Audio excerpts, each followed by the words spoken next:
அனைவருக்கும் வணக்கம்.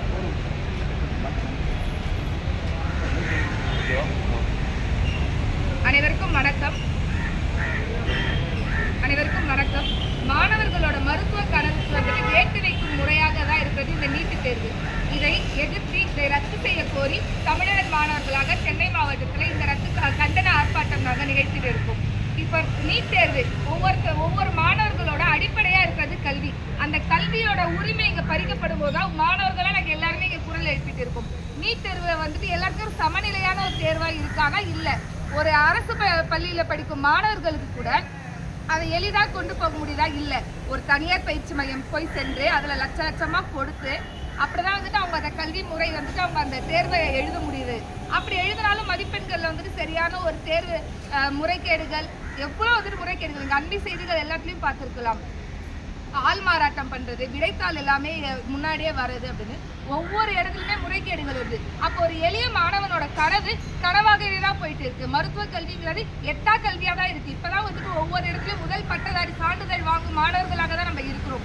அப்படி இருக்கும்போது மேல் வர்க்கத்தில் இருக்கிறவங்க தான் வந்துட்டு மீண்டும் அந்த ஒரு கல்விகளுக்கு போகிறாங்க. ஆனால் இங்கே தமிழ்நாட்டில் பார்த்தீங்க அப்படின்னா அத்தனை கல்லூரிகள் இருக்குது, மருத்துவ கல்லூரிகள். ஆனால் அதில் தமிழ்நாட்டு மாணவர்களுக்கு இடம் இருக்கா அப்படின்னா இல்லை. அப்போ இந்த கல்வியெலாம் யாருக்காக? இப்போ இந்த இடத்துல படித்து நான் ஒவ்வொரு இடமா நான் இப்போதான் ஒவ்வொரு அடிகளாக நான் எடுத்து முன்னாடி வரேன். ஆனால் ஒவ்வொரு இடத்துலையுமே தடையாக இருந்ததுன்னா அந்த கல்வி யாருக்காக இருக்கு? இந்த அரசு யாருக்காக அப்போ இருக்கு? ஒவ்வொரு இடத்துலையுமே தடை வந்தால் இந்த தடையை மீறி ஒவ்வொரு முறையும் வரும்போது எத்தனை தற்கொலைகள் ஒவ்வொரு ஆண்டுமே நீங்கள் கணக்கெடுத்து பார்த்தீங்கன்னா 2022 மட்டுமே 13,456 மாணவர்கள் தற்கொலை செய்திருக்காங்க. காரணம் என்ன? நீட் தேர்வில் அவங்களால தேர்வு பண்ண முடியல. ஆனால் அவர்களோட 12ஆம் வகுப்பு மதிப்பெண் நீங்கள் பார்த்தீங்கன்னா அதிகமாக இருக்குது. அப்போ அவங்களுக்கு வந்துட்டு தகுதி இல்லை நம்ம சொல்ல முடியுமா? இங்கே சமநிலையான கல்வி இங்கே இருக்கா? இல்லை. அப்படி இல்லாத போது இந்த கல்வி யாருக்காக இந்த கல்வி எல்லாமே இருக்குது? இந்த இத்தனை கட்டமைப்போட கல்லூரிகள் ஒவ்வொரு இடத்துலையும் இருக்குது. தமிழ்நாட்டில் அத்தனை இருக்குது. வட மாநிலத்துலேருந்து இங்கே வராங்க.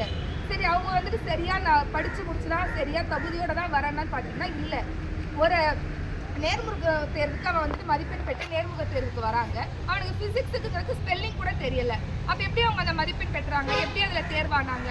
அதில் அப்போ எவ்வளோ முறைகேடுகள் நடக்குது? அப்போ இந்த ஏழை மாணவருக்கு அது என்னதான்? நீங்கள் படித்தால் அங்கே வந்துட்டு நீட்டுன்னு சொன்னாங்க. இப்போ நீங்கள் படிக்கவே முடியாது, நீட்டுன்னு நாங்கள் ஒன்று வைப்போம், நீங்கள் வந்துட்டு எழுந்தே வரக்கூடாதுன்னு அந்த ஒரு திணிப்பாக தானே இருக்குது. அந்த திணிப்பை எதிர்த்து தான் மாணவர்களாக, தமிழரின் மாணவர்களாக இங்கே வந்துட்டு நாங்கள் ரத்து செய்ய வேண்டும் என்று இந்த கண்டன ஆர்ப்பாட்டம் செய்கிறோம். இது வந்துட்டு இன்று சின்ன அளவில் இருந்தாலும் தொடர்ச்சியாக இந்த நீட்டு ரத்து செய்யும் வரை மாணவர்களாக நாங்கள் போராடுவோம். எங்களுக்கான நீதி கிடைக்கும் வரை இந்த போராட்டம் கண்டிப்பாக தொடர்ந்தே தீரும். அதற்கு நீங்கள் ஊடக வழியில எல்லாருமே வந்துட்டு உதவி செய்யணும். இது மக்களுக்கு போய் சேரணும். முன்னாடி நீட்டு முதல் முறை வந்தப்போ எல்லாருமே எதிர்த்தாங்க. இப்போ வந்துட்டு அது ஒரு இயல்பாக மாறிடுச்சு. எப்படி அது இயல்பாக மாறும்? யாருக்கு அந்த கல்வி இருக்குது? தனியார் மையத்தில் போனாதான் அப்படின்னா அப்போ பணம் இருக்கிறதா அவன் படிப்பானா? அப்போ இந்த மண்ணில் யாருக்கு அந்த கல்வி போகுது?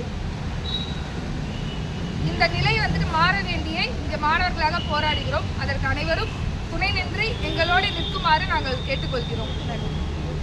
தமிழழகி, சென்னை தமிழர் மாணவர்கள்.